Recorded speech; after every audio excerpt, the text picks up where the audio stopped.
Salut Sophie Salut Florian. et bonjour à tous, bonjour à toutes et bienvenue dans ce nouvel épisode du Courrier de la Sterne. Et aujourd'hui, on vous reparle de colibris. Mais qu'est-ce qu'ils ont encore fait ceux-là?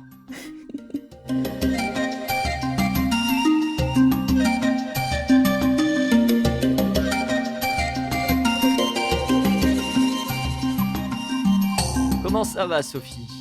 Eh ben écoute, ça va, on rentre doucement dans l'hiver de notre côté. Toi tu me disais qu'il faisait chaud? On rentre doucement dans le printemps de notre côté. Ah bah, c'est bien, Oui, c'est oui, bien. effectivement, les températures se radoucissent, même si on a quand même quelques gelées de temps en temps, hein, l'un n'empêche pas l'autre, hein. Mmh. Et donc, ce soir, aujourd'hui, qu'importe le temps, auquel, vous allez écouter cette émission, tu nous reparles de colibris. Oui, oui, oui, oui. Des petits colibris. Bon moi j'aime bien les colibris, hein, c'est toujours un oiseau très sympathique et puis en plus c'est joli, ce qui ne gâche rien. Et voilà, j'ai découvert un petit truc aujourd'hui à propos des colibris qui est assez marrant et j'avais envie de vous en parler et donc ce sera l'occasion. Eh bien, moi, je vais faire, ma Élise Lucet, puisqu'on Ah, va, parler de Lara de Spix. On avait déjà parlé de Lara de Spix pour les plus anciens qui écoutent le Courrier de la Sterne. C'était un des tout premiers épisodes qu'on avait fait avec Victor. Et il y a des trucs qu'on n'avait pas dit à l'époque, et on va y revenir dans cette émission. Mais avant tout ça, Sophie, on commence évidemment par la rétro. Qu'est-ce que tu as découvert de ton côté cette semaine dans le monde des oiseaux? alors malheureusement, c'est pas une bonne nouvelle, pour la première, je suis désolée, hein, mais des fois il y en a. Donc des chercheurs sont partis en Antarctique et ils étudient pas n'importe quoi, ils étudient la transmission de la grippe aviaire chez les populations d'oiseaux et pas seulement d'oiseaux, aussi de mammifères qui sont là-bas et à quel point, les nouveaux types de grippe aviaire qui sont là sont dangereux ou pas. Mhm. Et en l'occurrence, le H5N1 qui se balade en ce moment est particulièrement dangereux et il semblerait que c'est en train de faire un carnage chez ces populations, aussi bien pour les manchots que, pour les otaries et les phoques. Ah ouais, bah surtout que les manchots Mmh. vivent en énorme communauté. Donc Ouais, incroyable. On, voilà, donc c'est un peu dommage et ça affecte en ce moment un total de 13 espèces d'oiseaux et de mammifères.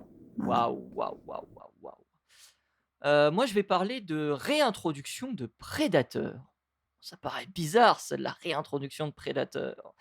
Alors, on est sur l'île de Santa Rosa, on est en Californie. Et l'objectif des chercheurs, c'était de savoir si des proies avaient conservé un comportement anti-prédateur face Ouais. justement à un prédateur qui avait disparu, le jet de Santa Cruz. Voilà. Le jet de Santa Ah! Cruz, il est éteint depuis plus de 100 ans sur l'île de Santa Rosa. Et l'objectif, eh bien, c'était, à travers différents, eh bien, modèles, de savoir si, les, oiseaux qui n'avaient plus entendu donc, leurs prédateurs depuis 100 ans, prédateurs notamment, des nids, avaient, encore, mémorisé, quelque peu le message de danger que pouvait Oh. Ah représenter ouais? cet oiseau. À ton avis, Attention. Sophie, qu'est-ce qui s'est passé? C'est une bonne question. Écoute, j'en sais rien. Eh bien, il s'est passé que les proies, continuaient encore à considérer le jet de Santa Cruz comme un prédateur, Ah alors ouais? que celui-ci n'a plus été vu, sur l'île depuis, comme je l'ai dit, près, d'un, centenaire. Et ça fait Incroyable, hein? beaucoup. Incroyable. Oui, oui, oui, oui. Ah ouais, c'est mais du coup, il même si c'est encore un prédateur, vu qu'il n'est plus là, normalement, les réactions auraient dû commencer à chuter un petit peu, non? Eh ben pas vraiment, d'après l'étude et d'après les recherches qui ont été réalisées. Heu, c'est, quelque chose qui, c'est un comportement qui, n'a pas différé entre, l'île donc de Santa Cruz où le jet a disparu et l'île de Santa Rosa où le jet est encore présent. Ah, c'est marrant ça. Incroyable. Bah oui, c'est marrant. Tiens, si tu restes dans les îles, moi j'ai une petite news aussi sur les Galapagos cette fois-là. OK. Nos îles favorites, hein, on connaît tous les pinsons de Darwin et tout. Bien Donc sûr. les Galapagos, au large, des côtes de l'Équateur, donc Amérique du Sud. Il y a un oiseau qu'on n'avait pas vu là-bas, depuis près 190 ans, le râle des Galapagos. Ça fait D'accord, presque 200 ans qu'on l'a pas vu et bah, i on l'a redécouvert là, dernièrement super. et ça, c'est quelque chose d'assez incroyable. On n'est pas sur un record, hein. Je crois que l'un des records, c'était plus de 330 ans entre la Alors, il a disparition pas d'un é oiseau et c'est vrai, c'est pas un et record exactement, mais là, la petite différence par contre, c'est qu'il survivait encore sur des îles, à côté, parce que les îles des la Galapagos, il y en a pas qu'une seule, hein, il y en a plusieurs et là, en l'occurrence, c'est sur l'île Floreana qui n'avait pas été réobservée depuis 190 ans. Dernièrement, waouh! il est revenu sur l'île, ce qui est pas si mal, voilà. D'accord, il est revenu, Mmh mh. tout va bien. Mais c'est comme le râle de Cuvier finalement, non? Exactement. Incroyable. Voilà. C'est parce qu'en fait, il y avait eu un souci de rats au départ. Tu sais comment ça se passe, souvent quand tu introduis des rats sur une île, bah, souvent les oiseaux qui sont là en pâtissent beaucoup parce qu'ils mangent les œufs, les Mmh. poussins et cetera et du coup, ils ont réussi à éradiquer les rats, c'était vers 2012, il me semble, sur cette île-là et depuis, ce moment-là, beaucoup d'espèces d'oiseaux sont venus se réinstaller sur l'île et finalement repeuplent l'île petit à petit. C'est fou en l'espace d'une dizaine, douzaine d'années quand même. Exactement. Incroyable, incroyable. On part en Afrique, Sophie, avec l'Acanthize mignon. Joli, L'acanthize hein? mignon. Est-ce que ça te dit quelque chose? Non, mais le nom me tente bien. C'est quoi? Si je te parle de grand réveilleur, ça te dit quelque chose aussi ou pas? Le grand réveilleur. Alors c'est peut-être Oui, pas dans ça mon ressemble à un coin ça. espèce de corbeau, enfin, ça Ah! ressemble plus à un espèce de kiscal, je trouve. Ah ouais? Parce qu'il y a le plumage un peu noir de jaillisse, très caractéristique du kiscal américain, Mmh mh. qui grosso modo est un oiseau tout noir qui ressemble un peu au corbeau, mais qui n'est pas de la famille des corbeaux. Mmh mh. Et l'objectif, eh bien, c'était, de, savoir, si, les acanthises mignons étaient capables de, gêner les grands réveilleurs lorsqu'ils étaient proches des nids en imitant le cri d'un prédateur. Et il s'est avéré, eh bien, que, les réveilleurs étaient plus enclins à fuir et retardaient plus longtemps le moment, de se nourrir à proximité, des nids, voire dans les nids, lorsqu'ils entendaient justement un cri de leur prédateur. Mmh mh. Alors qu'on a fait aussi le test avec, ces fameux cris de houspillage. Vous savez, les D'accord. oiseaux qui, des fois, attaquent les prédateurs lorsque ceux-ci sont très proches de leur territoire ou proches d'un nid, ou sont gênés par la présence de cet oiseau. Eh bien, il semblerait que, cette activité de houspillage soit moins efficace que le fait, justement, d'imiter le prédateur, de l'oiseau. Ah ouais, d'accord. Eh Bah, oui, c'est bien ça. bah, oui, On en apprend tous les jours. pouvoir, commencer. Est-ce qu'on parle des colibris ou est-ce qu'on parle de l'ara? C'est Sophie, comme tu le que sens, je peux commencer choisis-tu? avec les colibris si tu veux. Eh bien, allez, on terminera par, mon enquête incroyable. Ah Alors oui. les colibris, qu'est-ce qu'ils ont encore fait ceux-là? Mais ils ont rien fait de spécial, pourquoi tout de suite des accusations comme ça? C'est incroyable ça. Non, les colibris, c'est quand même des animaux, assez extraordinaires et on a toute une diversité d'oiseaux, sous le nom colibri, hein. Il y en a beaucoup, beaucoup, beaucoup, beaucoup. Tous plus mignons les uns que les autres d'ailleurs, Je suis, à peine biaisée et en l'occurrence, je vais vous parler d'une espèce en particulier, qui s'appelle le colibri jacobin. Alors est-ce que ça te dit quelque chose, le colibri jacobin? Non, pas du tout, c'est une espèce dont je ne connais absolument pas, l'identité. D'accord. Donc le colibri jacobin, on l'appelle aussi jacobine de temps en temps. Bon, j'imagine que ça dépend si tu parles du mâle ou de la femelle, je ne sais pas. Mais en tous les cas, le colibri jacobin de son petit nom Florisuga mellivora, donc mangeur de miel, jusque-là tout va bien. Mmh. C'est un colibri qui est finalement assez grand, par rapport aux autres colibris. On est sur un animal d'à peu près un peu plus d'une dizaine de centimètres, environ 12 généralement, pour à peu près 6 grammes. Donc ça fait quelque OK, chose qui est quand même assez grand pour un colibri, mine de rien. la taille d'une mésange bleue, presque, Oui, pour un bon colibri, un poil c'est plus petit, mais oui, un poil on plus n'est pas petit? loin. Ouais. Donc c'est déjà une jolie bestiole pour un colibri. Alors c'est tout mignon, le mâle il est bien vert, métallisé sur le dos, le ventre est blanc et la tête est bleue un peu métallisée aussi. La femelle est très différente avec, pas de bleu du tout, mais une sorte de ventre un petit peu tacheté de brun et le dos vert métallisé aussi. Ce qui est assez intéressant, avec ces oiseaux-là, c'est qu'en fait, ils sont assez bien connus parce qu'ils ont une une aire de répartition qui est assez grande. Alors, on parle beaucoup souvent dans le courrier de la Sterne d'animaux en voie de disparition, voire même en voie d'extinction pour certains. Celui-là, c'est pas du tout le cas, il n'est pas du tout classifié comme tel. Au contraire, il a une aire de répartition assez grande. Il est plus ou moins sur tout le nord de la partie sud de l'Amérique. Jusqu'au Ok. Mexique d'ailleurs, ça remonte jusque-là, et donc il a une grande partie du Brésil, enfin bref, il a beaucoup d'endroits où finalement on le voit assez facilement, et ça c'est dû à une chose très importante, c'est que c'est un oiseau qui n'est pas exactement dérangé par les activités humaines, ou du moins pas autant que beaucoup d'autres espèces qui sont souvent assez sensibles et qui ont tendance à s'écarter dès qu'on s'approche un petit peu trop de l'endroit où ils vivent habituellement, et qui du coup ne reviennent pas dans ces endroits-là. Lui, il est tout à fait capable de vivre dans des forêts qui ont été déjà un petit peu modifiées par l'homme, ça ne le dérange pas. Ok. Bon, il habite un peu dans les branches plus supérieures des arbres dans ces cas-là, histoire de pas trop être dérangé par l'humain non plus, mais en tous les cas, il s'adapte à la présence humaine, et ce qui lui permet donc d'avoir cette aire de répartition assez grande, malgré la déforestation et tous les problèmes que ça peut engendrer. Donc, une espèce assez commune, qui est bien étudiée, qui est bien connue, mais ça reste un colibri, et malgré tout, ce sont quand même des animaux qui sont pas faciles à observer. On l'avait vu la dernière fois, ou c'était la fois d'avant, je ne sais plus, on avait parlé du nid du colibri rapidement, et du fait que c'était vraiment tout petit, petit, petit, et que c'était pas facile à observer quand même dans un arbre. Absolument, ouais. Sachant qu'en plus, ces nids sont faits avec des choses comme des toiles d'araignée, du lichen, enfin bref, des tas de trucs qui se camouflent très très bien quand c'est sur la branche d'un arbre. Généralement, c'est pas facile à voir.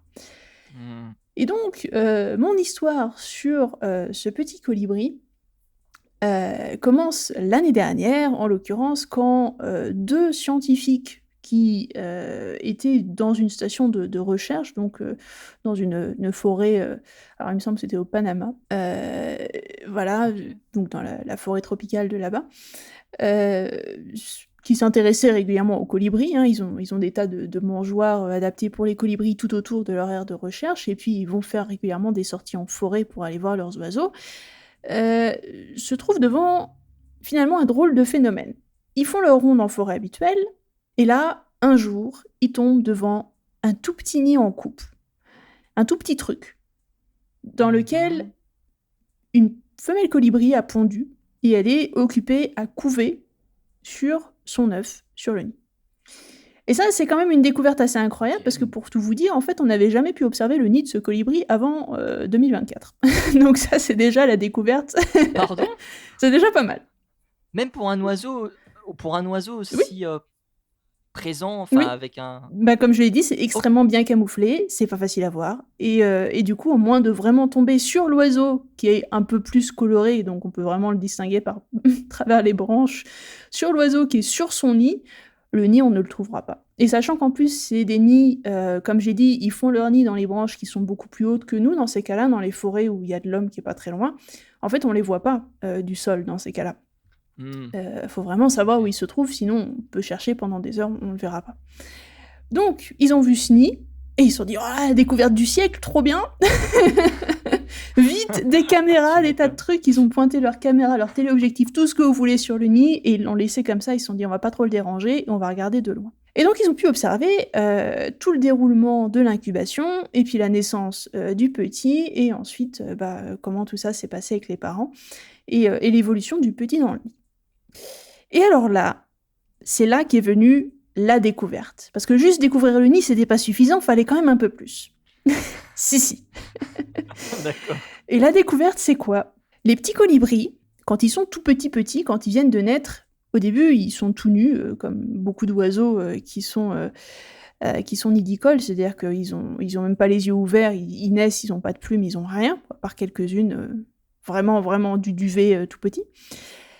Et Hmm. petit à petit, ils vont acquérir un duvet qui va notamment les protéger de la chaleur ou du froid ambiant, et puis peut-être aussi les camoufler.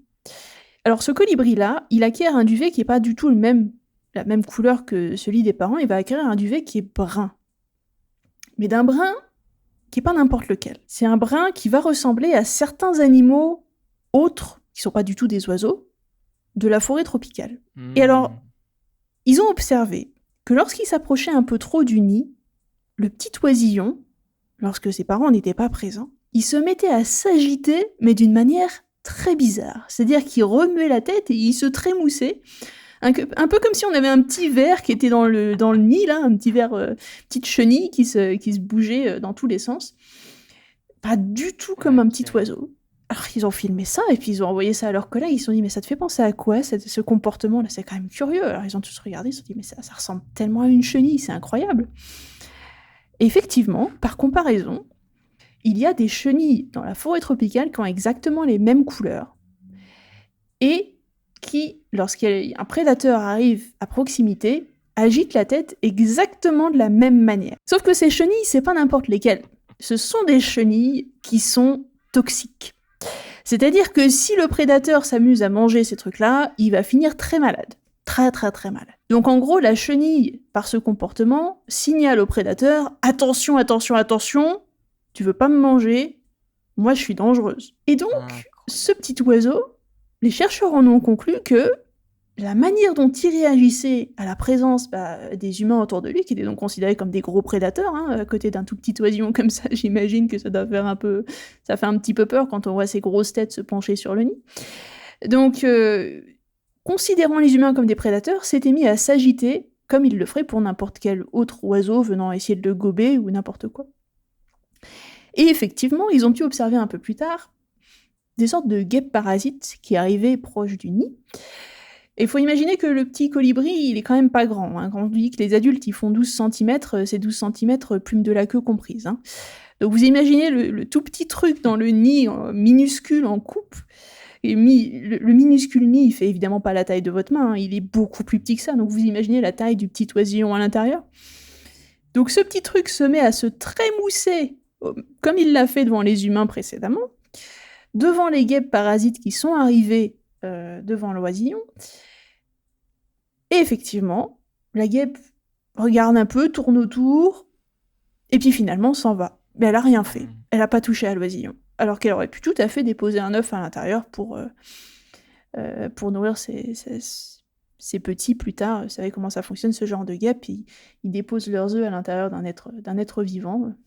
En fonction des guêpes, ça va changer d'être vivant. Mais en gros, c'est un peu parasité. Ça va changer l'être vivant. Voilà. Oui, aussi. Mais en gros, cette guêpe-là n'a pas pondu dans le petit oisillon, donc il est totalement sauvé de cette mort assez désagréable, n'est-ce pas? Et ça lui a permis donc de survivre. Donc c'est un comportement finalement de survie qui est calqué sur des espèces qui sont même pas des oiseaux, qui sont carrément des insectes.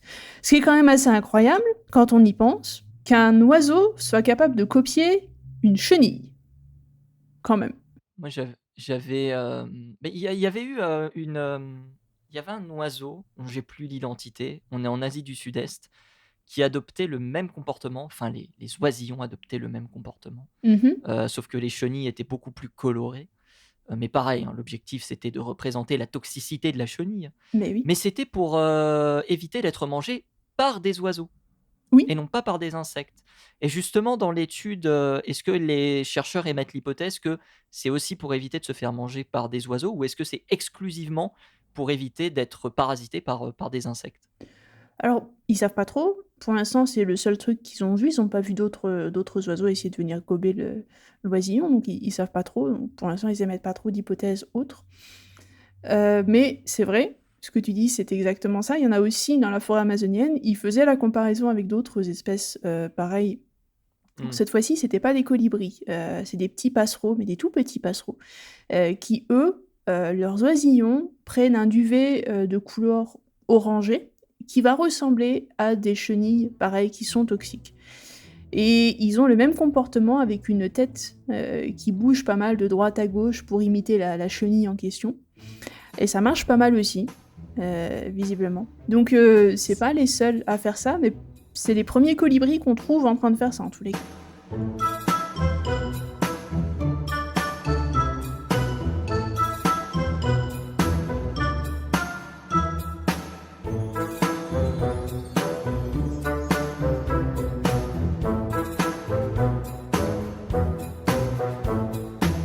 Eh bien, merci Sophie pour cette incroyable information concernant les colibris. Ils Voilà. sont trop mimi ces colibris quand même. On reparlera peut-être d'eux dans 2 émissions, nous ne savons pas. Ah. Eh beh, oui. Moi, je vais vous parler de Lara de Spix. Toujours. Il est beau celui-là aussi. Ouais, il est magnifique. Alors, Ara de Spix, Ara tout bleu, avec diverses, on va dire, variations de bleu, Mmh. notamment sur la face où le bleu est un petit peu plus écru que sur le reste du corps. Et c'est un oiseau que vous connaissez si vous avez des enfants ou des arrière-petits-enfants, ou même que vous êtes un jeune, hein, comme moi et Sophie, euh, puisque c'est la star du film Rio. Oui. Voilà. La star donc 2 films hein, qui ont été réalisés. Mmh. Est-ce que tu as revu les films Rio? Parce que j'avais Alors posé la récemment, question à non. Victor à l'époque, Bah, de savoir ce récemment, qu'il en non. avait pensé. Mais je les avais vus quand ils sont sortis, il y a déjà un moment d'ailleurs. J'avais Mmh. vu le premier. Je suis pas sûre d'avoir vu le deuxième par contre. Mais le premier, Mmh. je l'avais vu, ouais, effectivement. Bon, je te conseille pas de voir le premier parce qu'il y a des hérésies. Oui, mais après, il faut pas le prendre non plus au pied de la lettre, hein, c'est un voilà, c'est un des Oui, divertissement, évidemment, c'est un dessin c'est un animé, c'est un dessin animé. Mais bref, tout ça pour dire que le film d'animation Rio avait, mis un petit peu un coup de projecteur sur, eh bien, Lara de Spix. Quand bien même Lara de Spix n'est jamais mentionnée dans le dessin animé, je ne sais pas pourquoi. Ils l'ont appelée Ara Bleu au lieu de l'appeler Ara de Spix, alors que bon, Mmh. heu, sont vraiment basés sur une espèce existante pour comment dire? Pour le dessin animé. Donc c'est un ara qui a été découvert en 1819 par un ornithologue allemand qui s'appelle John Baptist von Spix. Sauf que c'est un oiseau qui n'avait plus été revu jusque les années 80. Voilà. À tel point que dès les années 90, le gouvernement brésilien prévoit déjà un projet de conservation et réintroduction de l'espèce, un projet qui a échoué. Et il a été considéré que l'oiseau était éteint à la vie sauvage dans les années 2000. Mmh. Alors tu vas me dire, Sophie, mais comment du coup on a réussi à mettre en place un programme de conservation? Parce que oui, on a mis en place un programme de conservation, Bah, eh je bien, sais. on l'a fait à partir d'individus en captivité. Toi, tu sais. Oui. Donc, ces individus en captivité, ils se retrouvaient dans plusieurs, on va dire, zones géographiques. On en avait en Allemagne, on en avait à Singapour, on en avait également aux Émirats arabes unis, si je dis pas de bêtises, en tout Oui. cas dans la péninsule arabique, puisque Mmh. la grande majorité de la collection était détenue par Saoud bin Mohammed Ali Al Thani, qui détenait environ, je crois, 60 individus Oui. d'Ara de Spix. Le problème, c'est que celui-ci, bah, il est décédé en 2014. Voilà.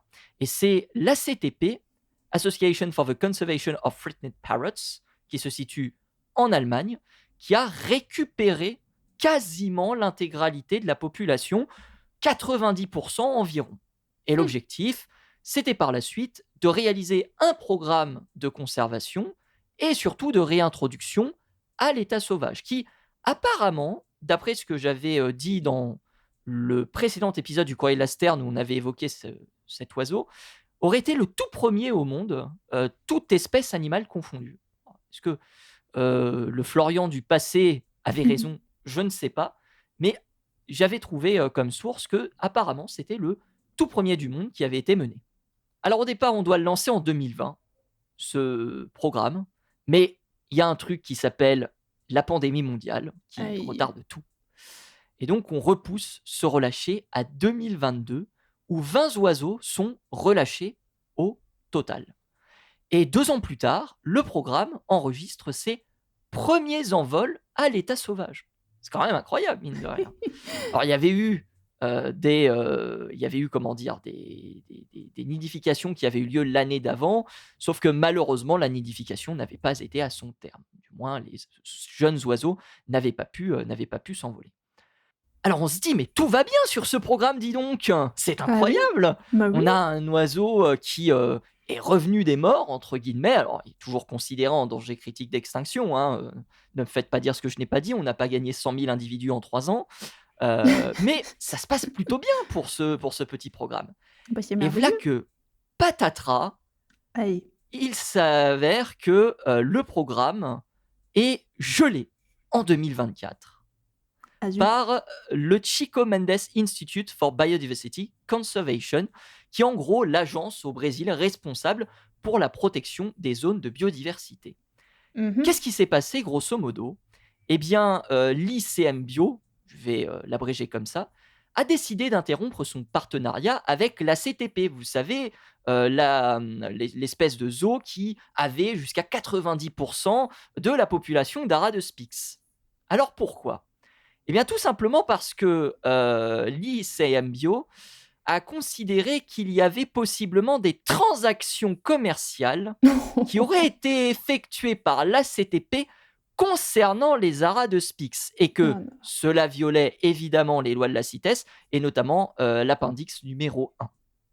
Donc 20 organisations ont signé une pétition pour dénoncer cela et Mmh. les autorités allemandes se sont défendues en disant que ce n'était pas un acte commercial et que voilà, on faisait ça de bonne foi. Mais le résultat est le même, on a gelé le programme de réintroduction pour l'année 2024.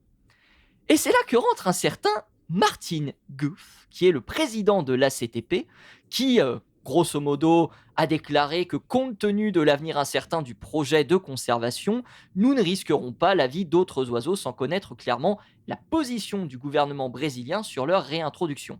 Parce que ce qu'il faut comprendre, c'est que les individus qui sont en Allemagne sont extradés par la suite au Brésil pour être relâchés par la suite dans la nature. C'est comme ça que fonctionne ce lien de, on va dire, dépendance et même d'interdépendance, à viser évidemment de sauver l'espèce. Mmh. Sauf que Martin Goff, c'est quand même quelqu'un, on va dire, de particulièrement intéressant. Puisque Mmh. en décembre 2018, des journalistes de The Guardian, Lisa Cox et Philippe Holterman, ont enquêté sur le passé de ce monsieur et ont découvert que celui-ci était possiblement impliqué par le passé dans le commerce illégal d'espèces sauvages. Ah, pas bien. Et même plus que ça, il avait été condamné à l'âge de 26 ans à 5 ans de prison pour enlèvement et extorsion.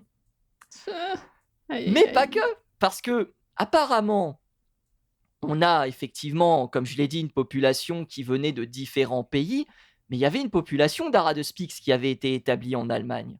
Eh bien, il s'avérait que la première population d'Ara de Spix établie en Allemagne aurait été achetée par Martin Guff à des éleveurs pour un montant d'environ 15 000 euros.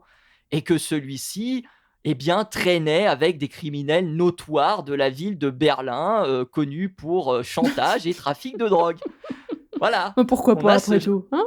voilà. Alors, bien évidemment, le gouvernement brésilien a demandé des clarifications à Gouff hein, Bah avant de oui. signer un partenariat en 2019, parce que, comme je vous l'ai dit, cette information, cette enquête menée par The Guardian est sortie fin 2018, et Mmh. c'est après, justement, on va dire, être sûr que Martin Gouff était clean dans ce genre d'histoire, qu'un partenariat a de nouveau été signé.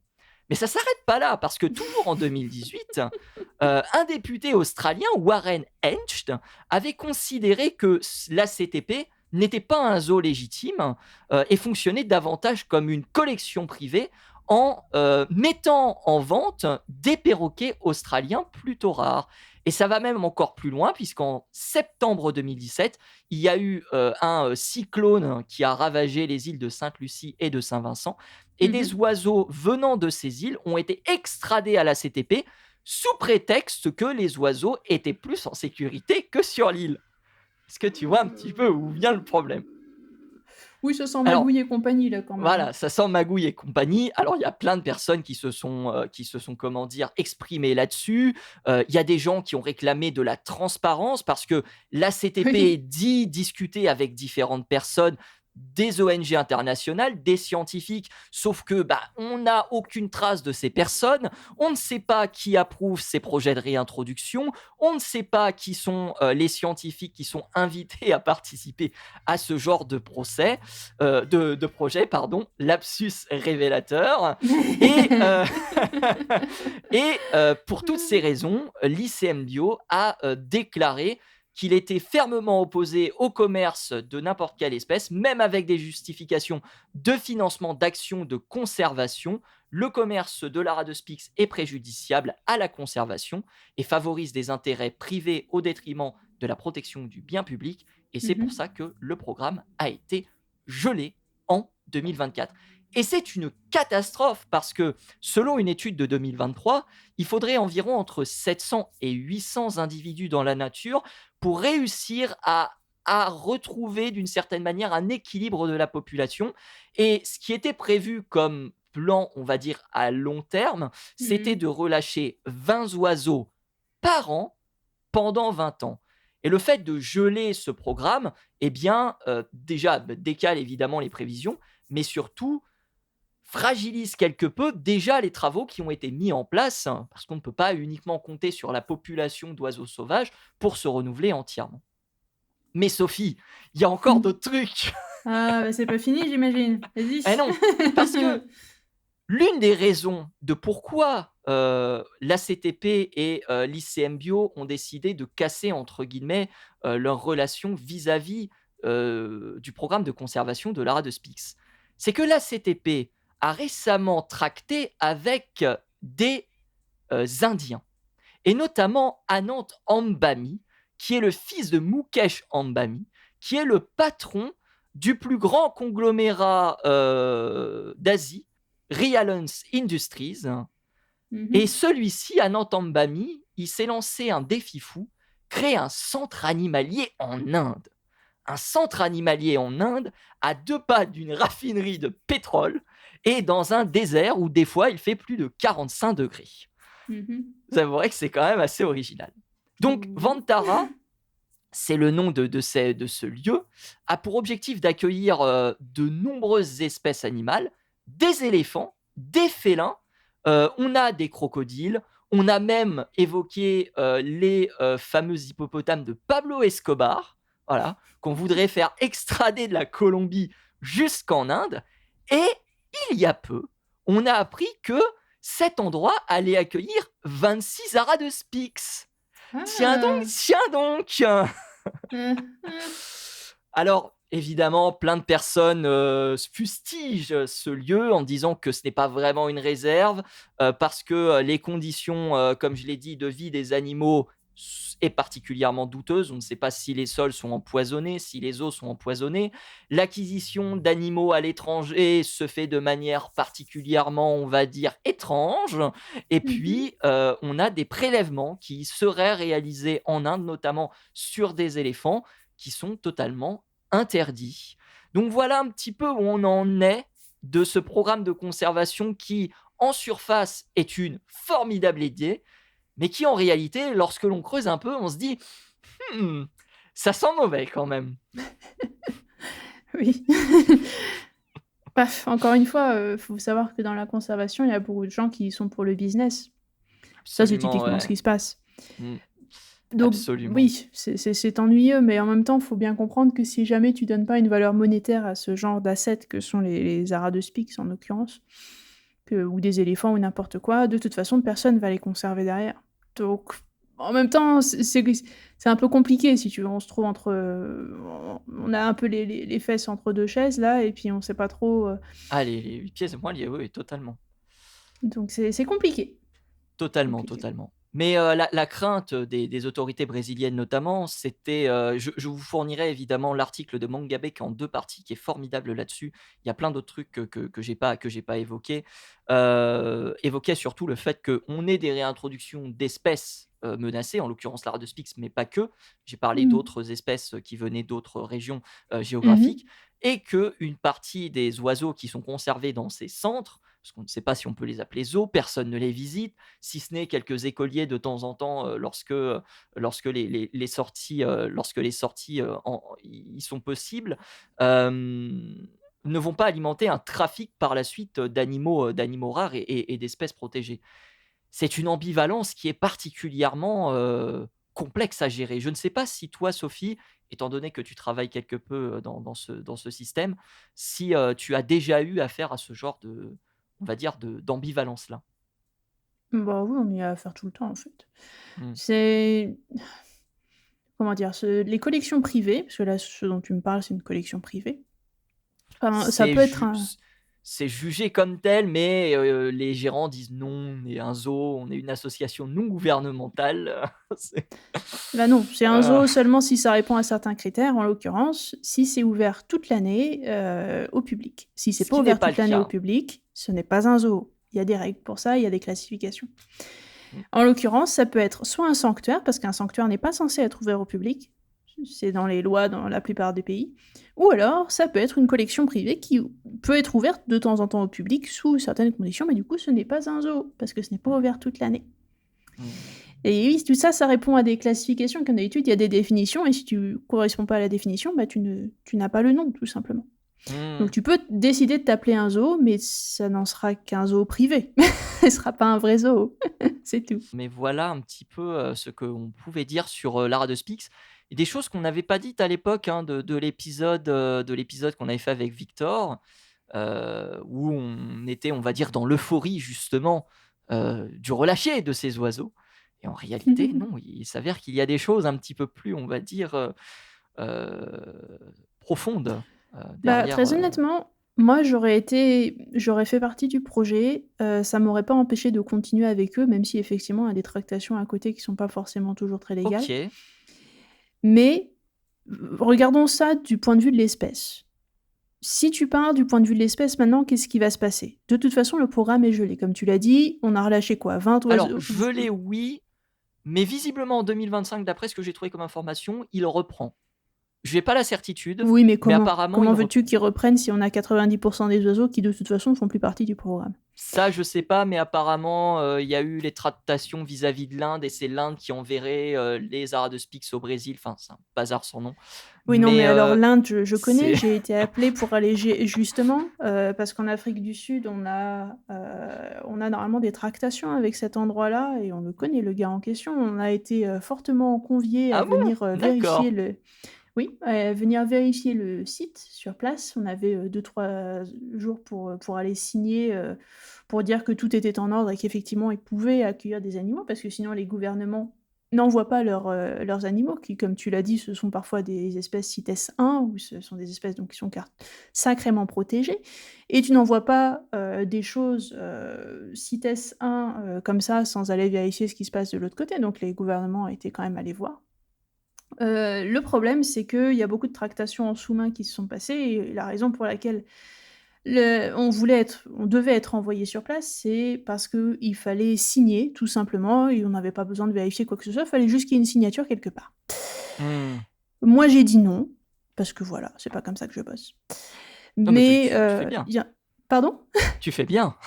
Oui, mais il y en a d'autres qui ont dit oui. Et D'accord. du coup, bah, ça se fera quand même et on a déjà des girafes qui sont parties, on a des rhinocéros qui sont partis, on a plein et c'est pas juste 2-3 rhinocéros qui sont partis, hein, on parle de plusieurs dizaines.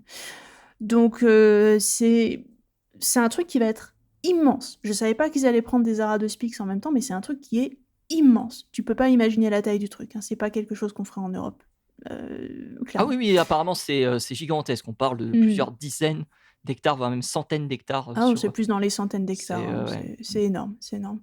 Donc on est vraiment sur un truc, c'est un projet fou d'un gars que je sais pas, je l'ai pas rencontré, mais j'imagine qu'il est peut-être un petit peu ma boule sur les bords aussi. Bah, en tout cas, voilà, c'est ce qui va se passer. Donc je savais pas qu'ils allaient accueillir des Aradospix et je pense pas, vu la manière dont c'est géré actuellement, qu'on peut espérer avoir quoi que ce soit, comme échange ou comme participation à des programmes de conservation de la part de cet environnement-là. Mmh. Je m'explique, ils se fichent un petit peu de la provenance de leurs animaux, ils se fichent des lignées génétiques, tout ce qu'ils veulent, c'est avoir telle et telle espèce pour attirer du visiteur. Et je pense qu'ils vont aussi se ficher un petit peu des conditions de vie de leurs animaux, parce que comme tu l'as souligné, ce n'est pas le meilleur endroit pour les mettre. Oh non. On est quand même dans un endroit qui n'est pas très hospitalier pour beaucoup d'espèces, et le simple fait d'avoir envie de récupérer des tas d'espèces qui sont pas faites pour le climat dans lequel cette zoo que n'importe comment qu'on l'appelle de toute façon. Collection Heu, privée. voilà, ces espèces-là ne devraient pas aller dans cet endroit-là. Mmh. Ce n'est pas, le bon climat pour ces animaux-là et ça ne devrait pas être possible. Mais malheureusement, ça va se faire quand même, qu'on le veuille ou non Et je ne pense pas que ces animaux soient les meilleurs candidats pour ensuite faire de la conservation grâce à eux. S'ils sont en bonne santé, ils ne le resteront pas très longtemps certainement et s'ils ont, de la bonne génétique pour être utilisés dans un programme de conservation, ce sera pas il y en aura peut-être pas beaucoup et on pourra certainement pas faire de suivi des populations avec ce genre de choses parce que je ne sais pas comment c'est géré derrière, Mmh. niveau conservation. Souviens-toi, quand on fait un truc comme ça, il faut aussi gérer tout ce qui est génétique parce que tu peux pas Absolument. reproduire n'importe quoi avec n'importe qui. Notamment quand on a une espèce, comme la rade de Spix où on a plus que, en captivité, on n'avait même pas une centaine d'individus, il y avait beaucoup moins que ça. Environ Ça veut dire 200 apparemment, 200 heu, maintenant? apparemment 200, mais là encore et je l'ai pas précisé, il y a un flou sur savoir Oui. qui quelle quelle partie de la population était détenue par la CTP parce qu'apparemment ce serait peut-être beaucoup plus qu'on le croit. Bah, oui, mais encore une fois, il y a pas de transparence dans ce genre de truc, Non, donc non, c'est bah, non, non, compliqué. non, évidemment, Mais évidemment. bon, en tous les cas, ces animaux-là qui sont détenus en captivité, c'est pas souvent facile de savoir, quels sont leurs parents, leurs grands-parents, leurs frères et sœurs et cetera et si jamais on peut Mmh. pas savoir ça, comment veux-tu qu'on puisse les faire se reproduire correctement pour avoir une descendance qui va être viable et fertile? Parce que si jamais tu as trop de consanguinité, ce qui va se passer, c'est qu'on va avoir développement de maladies génétiques et développement de problèmes qui peuvent conduire à de l'infertilité Mmh. et c'est quand même un petit peu stupide de relâcher des oiseaux qui sont pas fertiles, vu que ça va pas contribuer à la population, naturelle, de l'animal. Après moi Et je suis donc pas dans les programmes donc bref, bah, bon, c'est comme ça que ça se passe, donc tu gères un petit peu tout mmh ça mh. normalement.